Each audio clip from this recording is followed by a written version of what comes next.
बुद्ध आणि त्यांचा धम्म या ग्रंथामध्ये खंड 3 भाग 2 त्यामध्ये आपण पाहत आहोत कर्म हे जगातील नैतिक व्यवस्थेचा आधार आहे का, हे मानणे म्हणजे धम्म आहे का। यामध्ये आपण पाहत आहोत की कुशल कर्मापासून होणारा लाभ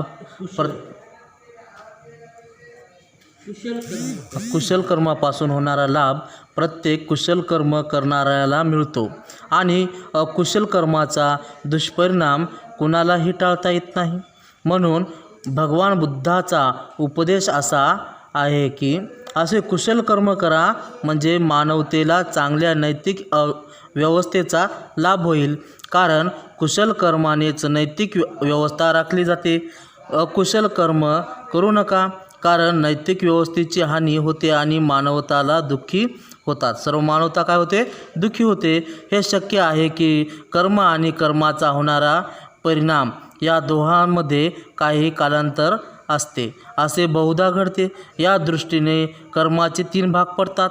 दिठ्ठ धम्म वेदनीय कर्म म्हणजेच तात्काळ फळ देणारे कर्म, उपजवेदनीय कर्म म्हणजे ज्याचा परिणाम फार कालांतराने होतो ते कर्म, आणि अपरापर्यवेदीय कर्म म्हणजे अतिनिश्चित काळाने फळ देणारे कर्म। कर्म हे कधी अहोसी कर्म होऊ शकतो, म्हणजेच त्याचा काहीच परिणाम होत नाही। अहोसी कर्मामध्ये ज्या कर्मांचा त्यांच्या अंगाच्या दुर्बलतेमुळे विपाक अथवा परिणाम होत नाही, किंवा जी कर्मे अन्य सबळ कर्मामुळे बाद होतात त्यांचा समावेश होतो। या सर्व गोष्टी विचारात घेऊन भगवान बुद्धाच्या कर्माचा नियम अनिवार्य आहे, या सिद्धांताला बाधा येत नाही। कर्माचा विपाक फक्त कर्त्याला भोगावा लागतो आणि याशिवाय दुसरा त्यात काहीच आशय नाही। एवढेच काही कर्म सिद्धांतात अभिप्रेत नाहीत, एवढाच त्यात अभिप्राय आहे असे मानणे चूक आहे। कधी कधी एकाच्या कर्माचा त्यांच्याऐवजी दुसऱ्याला परिणाम भोगावा लागतो, तथापि हे सर्व कर्म नियमांचेच परिणाम आहेत, कारण तेच कर्म नियम नैतिक व्यवस्था सांभाळतो किंवा मोडतो।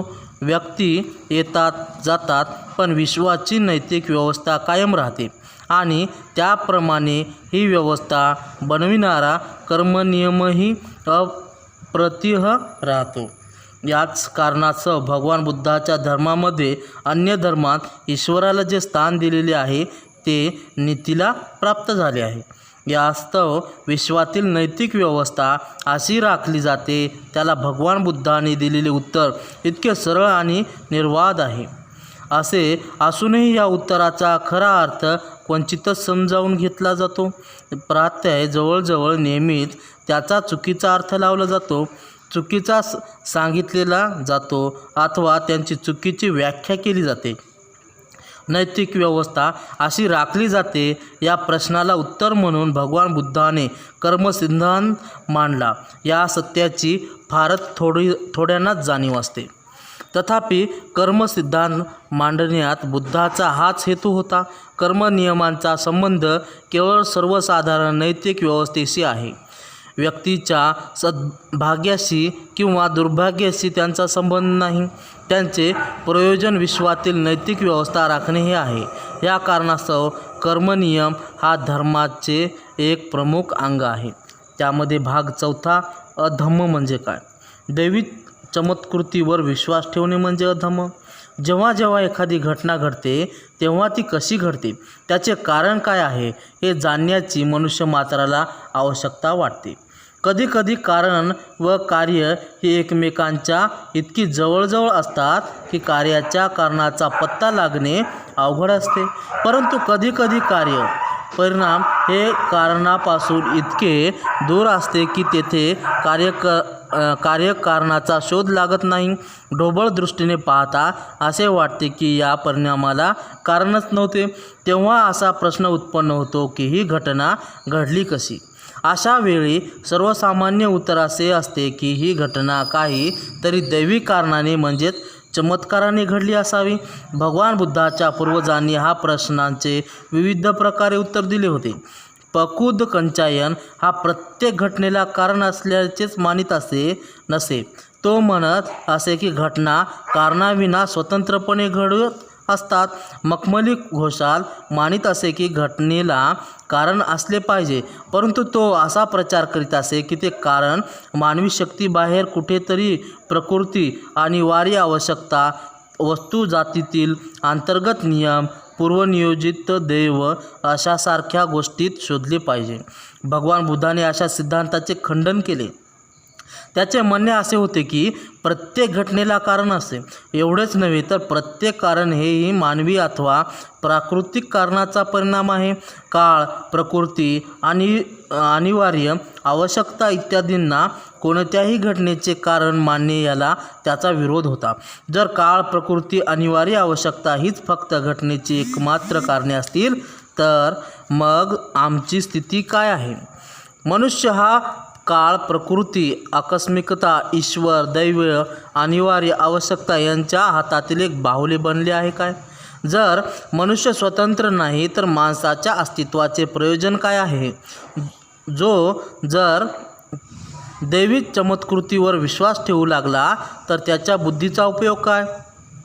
जर मनुष्य स्वतंत्र असेल तर प्रत्येक घटनेला मानवी प्राकृतिक कारण असले पाहिजे. कोणतीही घटनेचा दैवी चमत्कृतीत उगम असणे शक्य नाही. कदाचित हे संभावनीय आहे. घटनेचे वास्तविक कारण सापडत नसेल, परंतु जर तो बुद्धिमान असेल तर कधीतरी एके दिवशी ते त्याला सापडल्याशिवाय राहणार नाही. मग दैवी चमत्कृतीवादाचे खंडन करण्यात भगवान बुद्धाचे 3 हेतू होते. त्याचा पहिला हेतू माणसाला बुद्धिवादी बनवणे, त्याचा दुसरा हेतू माणसाला स्वतंत्रपूर्वक सत्याचा शोध लावण्यासाठी सिद्ध करणे असा, आणि त्याचा तिसरा हेतू ज्या भ्रामक समजुतीची माणसाची शोध करण्याची प्रकृती मरतात त्यांचे उगमस्थान नष्ट करणे. यालाच बुद्ध धम्माच्या कर्म सिद्धांत अथवा हेतुवाद म्हणतात. हा हेतुवाद बुद्ध धम्माचा मुख्य सिद्धांत आहे. तो बुद्धिवाद शिकवितो आणि तो बुद्ध धम्म बुद्धिवादापेक्षा वेगळा नाही. याच कारणास्तव दैवी चमत्कृतीची पूजा अधम्म मानली जाते. ईश्वरावर विश्वास हे धम्माचे आवश्यक अंग नव्हे. जे जग कोणी निर्माण केले हा एक सर्वसामान्य प्रश्न आहे. हे जग ईश्वराने निर्माण केले हे त्याला एक सर्वसामान्य उत्तर आहे. ब्राह्मणीय योजनेत या ईश्वराला प्रजापती, ईश्वर, ब्रह्म, महाब्रह्म इत्यादी असे नावे दिली आहेत. हा ईश्वर कोण आहे आणि तो कसा अस्तित्वात आला या प्रश्नाला येथे उत्तर नाही. जे लोक ईश्वरावर विश्वास ठेवतात ते त्यांचे वर्णन सर्वशक्तिमान, सर्वव्यापक आणि सर्वज्ञ कसे करतात. ईश्वराच्या ठिकाणी काही नैतिक गुण असल्याचेही सांगतात. असे म्हणतात की ईश्वर, शिव चांगला, कल्याणकारी, न्यायी आणि दयाळू आहे. भगवान बुद्धाने ईश्वराचा सृष्टिकर्ता म्हणून स्वीकार केला आहे काय, असा प्रश्न इथे उत्पन्न होतो. उत्तर आहे नाही, त्याने स्वीकार केलेला नाही. अशी अनेक कारणे आहेत ज्यासाठी त्याने ईश्वराच्या अस्तित्वाचा सिद्धांत मान्य केला नाही. कोणीही ईश्वराला पाहिले नाही. लोक फक्त ईश्वरासंबंधी बोलतात. ईश्वर अज्ञात आणि अदृश्य आहे. कोणीही असे सिद्ध करू शकत नाही की ईश्वराने हे सर्व जग रचले आहे. जग हे रचलेले नसून विकास पावलेले आहे. ईश्वरावर विश्वास ठेवण्यात काय लाभ आहे? काहीही लाभ नाही. भगवान बुद्ध म्हणतात की ईश्वराधीन धर्म हे कल्पनाश्रित धर्म आहे. म्हणून ईश्वरावर आधारलेला धर्म हा काही उपयोगाचा नाही. त्याचा परिणाम म्हणून केवळ भ्रामक समजुती उत्पन्न होतात. भगवान बुद्धाने हा प्रश्न येथेच सोडलेला नाही. त्याने या प्रश्नाच्या विविध पैलूचा विचार केला आहे. ज्या कारणास्तव त्याने ईश्वराच्या अस्तित्वाचा सिद्धांत मान्य केला आहे ती अनेक आहेत. त्याने असा विचार मांडला आहे की ईश्वराच्या अस्तित्वाचा सिद्धांत हा सत्यावर आधारलेला नाही. हा विचार त्याने वासेट आणि भारद्वाज या 2 ब्राह्मणाबरोबर केलेल्या संभाषणात स्पष्ट केला आहे. वासेट आणि भारद्वाज या दोघांमध्ये मुक्तीचा सत्य मार्ग कोणता व असत्य मार्ग कोणता यासंबंधी विवाद उत्पन्न झाला.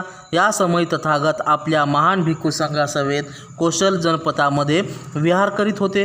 तेथे मानसकवाद नावाच्या ब्राह्मण गावी चिरवती नदीच्या तटावरील एक आम्रवनात ते थांबले होते. वासेट आणि भारद्वाज दोघेही मानसचक गावात राहत असत. जेव्हा त्यांनी ऐकले की तथागत त्यांच्या गावी उतरले आहे तेव्हा ते त्यांच्याकडे गेले आणि दोघांनी तथागतासमोर आपला दृष्टिकोन निवेदन केला. भारद्वाज म्हणाला, तरुख याने दाखवलेला मार्ग सरळ मार्ग आहे, त्यात सरळ मुक्तीचा मार्ग आहे आणि जो कोणी या मार्गाप्रमाणे वागतो त्याला तो मार्ग ब्रह्म सायुज्य मिळवून देतो. वासेट बोलला, हे गौतम, पुष्कळसे ब्राह्मण पुष्कळसे मार्ग दाखवितात. अर्धायू ब्राह्मण, तैत्तिरीय ब्राह्मण, पंचोक ब्राह्मण, त्याचप्रमाणे भूवर्गीय ब्राह्मण हे प्रत्येकजण आपण दाखवलेल्या मार्गाने ब्रह्मसायुज्य मिळवले असे म्हणतात. ज्या प्रकारे एखाद्या गावाला अथवा नगराला अनेक रस्ते असतात तरीही ते सर्व रस्ते त्या गावालाच जाऊन पोहोचतात, त्याचप्रमाणे या ब्राह्मणांनी दाखवलेला मार्ग शेवटी ब्रह्मसायुज्याकडे नेतात. भगवान बुद्धाने त्याचा विचार केला. वासेट, तुझे म्हणणे असे आहे काय की सर्वच मार्ग बरोबर आहेत? वासेट बोलला, श्रमण गौतम, होय, हेच माझे म्हणणे आहे. पण वासेट, या तीनही वेद जाणणाऱ्या ब्राह्मणापैकी एकाने ब्रह्माचे साक्षात समोरासमोर दर्शन घेतले आहे काय? नाही गौतमा, या तीनही वेद जाणणाऱ्या ब्राह्मणाच्या गुरुने तरी ब्रह्माला समोरासमोर पाहिले आहे काय? तेव्हाही तो म्हणतो, नाही गौतमा, कोणीही ब्रह्म पाहिलेला नाही, कोणालाही ब्रह्म साक्षात्कार झाला नाही. वासेट बोलला, होय, असेच आहे. तर मग तू असे कसे मानतोस की जे जे ब्राह्मण सांगतात ते त्या सत्यावर आधारलेलं आहे? वासेट, ज्याप्रमाणे एकमेकांना धरून चालणारी आंधळ्याची माळ असते, त्यातील सर्वांच्या पुढे चालणाऱ्याला दिसत नाही, मध्यभागी असलेल्याला दिसत नाही आणि शेवटी असलेल्यालाही दिसत नाही, त्याचप्रमाणेच मला वाटते या ब्राह्मणाने शब्द आंधळ्याच्या शब्दासारखे आहेत. त्यापैकी पुढे असणाऱ्याला दिसत नाही, मध्यभागी असणाऱ्याला दिसत नाही आणि अगदी शेवटी असणाऱ्या सुद्धा दिसत नाही. ह्या ब्राह्मणांचे शब्द उपहास्यपद आहेत. ते केवळ पोकळ व्यर्थ शब्द असून त्यात काही अर्थ नाही. वासेट, ही गोष्ट कधीच न पाहिलेल्या एखाद्या स्त्रीवर प्रेम करणाऱ्या माणसासारखी नाही काय? होय, तशीच आहे, वासेटने उत्तर दिले. वासेट, मग मला सांग, जर लोकांनी तुला विचारले, मित्रा, ज्या अति सुंदर स्त्रीवर तू इतके प्रेम करीत आहेस आणि तितकेच तू वाचा धरीत असे, ती आहे तरी कोण? ती क्षत्रिय जातीची आहे की ब्राह्मण आहे की वैश्य जातीची आहे की शूद्र जातीची आहे? सृष्टीच्या तथाकथित निर्माता ब्रह्म यांच्या उत्पत्तीसंबंधी चर्चा करीत असताना तथागत भारद्वाज आणि वासेट यांना उद्देशून म्हणाला, मित्रांनो, ते प्रथम जन्मास येणारा प्राणी म्हणतो, मी ब्रह्म आहे, महाब्रह्म आहे, विजेता आहे, पराभूत आहे, सर्वश्रेष्ठ आहे, सर्वाधिकारी आहे, मालक आहे, निर्माता आहे, रचणारा आहे, मुख्य आहे, व्यवस्थापक आहे, मीच माझा स्वामी आहे आणि हे आहे जे आहेत आणि पुढे होणारे आहेत याचा मी जनक आहे. माझ्याच पासून हे सर्व प्राणी जन्मास आले आहेत. मग याचा अर्थ असा की जे आज आहे आणि भविष्यकाळात होणारे आहे याचा ब्रह्म हा पिता आहे. तुझे म्हणणे असे आहे की पूज्य, विजेता, पराभूत जे आहेत आणि होणारे आहेत याचा जनक, ज्याच्यामुळे सर्वांची उत्पत्ती झाली आहे, असा तो ब्रह्म, तो स्थायी आहे, सतत राहणारा आहे, नित्य आहे, अपरिवर्तनशील आहे, तो अनंत काळ असणारा आहे, असाच राहणारा आहे.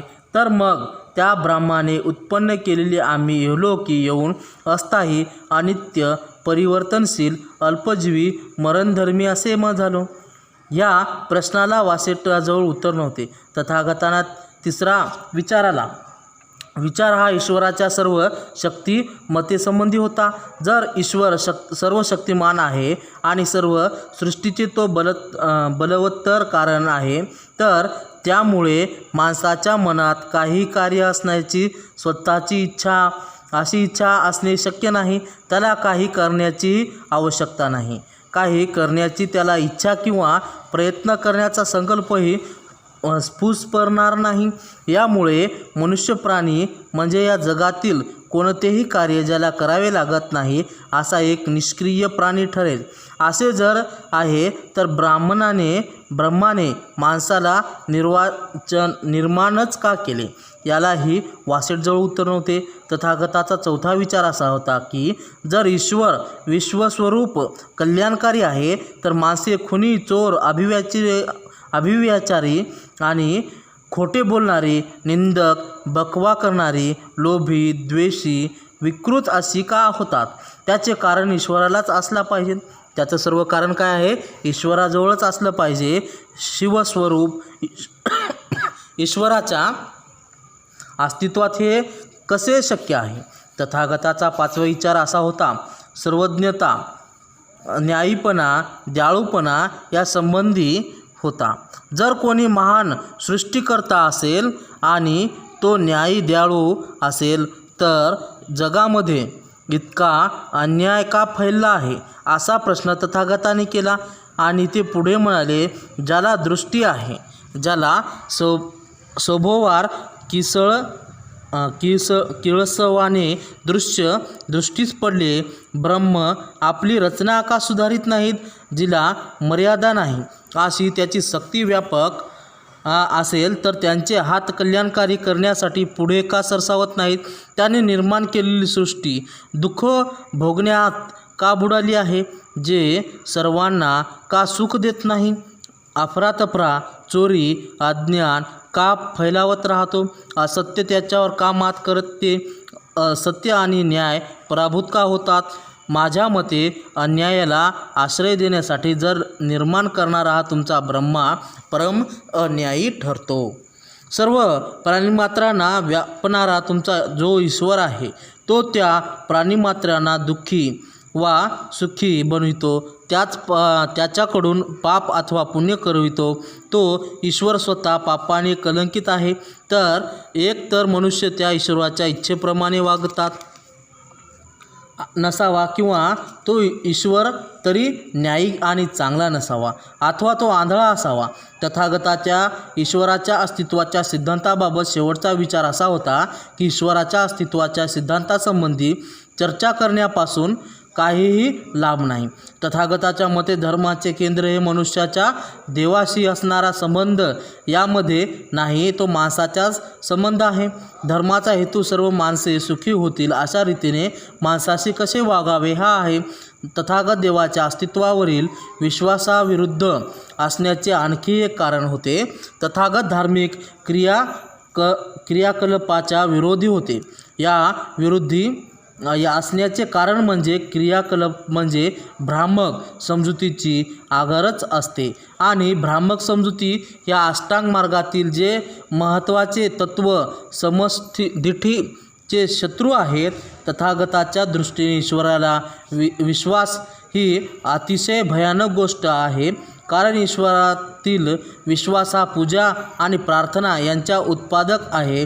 पूजा आणि प्रार्थना यांच्या जरीतून पुरोहित पद उत्पन्न होते, आणि पुरोहित असा दुष्ट बुद्धी आहे की तो सर्व प्रकारच्या खुळ्या समजुती निर्माण करतो व त्यामुळे समाधीठाचा विकास अशक्य होतो. ईश्वराच्या अस्तित्वावरील विश्वासासंबंधीचे हे विचार व्यवहारी होते, पण ते भविष्य सैद्धांतिक होते. तथागत जाणत होते की हे विचार ईश्वराच्या अस्तित्वावरील विश्वासाला एकदम मारक असे नव्हते. तथापि असा मात्र कल्पना करू नये की मारक असा विचार त्यांच्याजवळ नव्हता.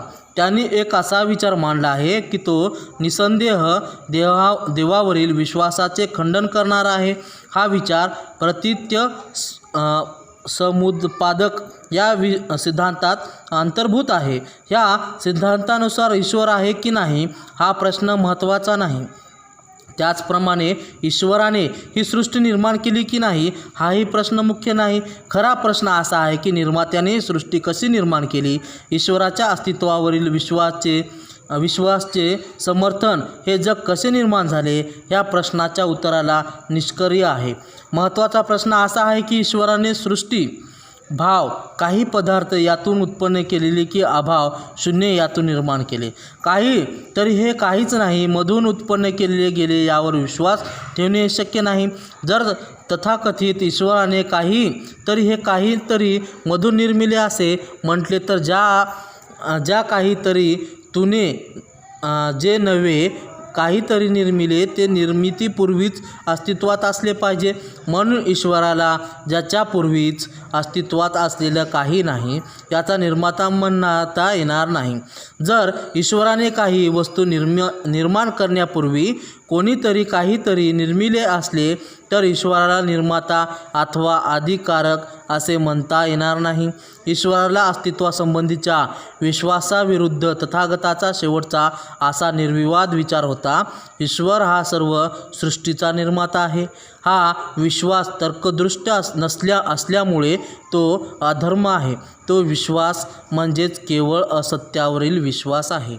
ब्रह्म सायुज्यावर आधारित धर्म म्हणजे अधर्म आहे. हा भाग उद्याला पाहू. साधू साधू साधू.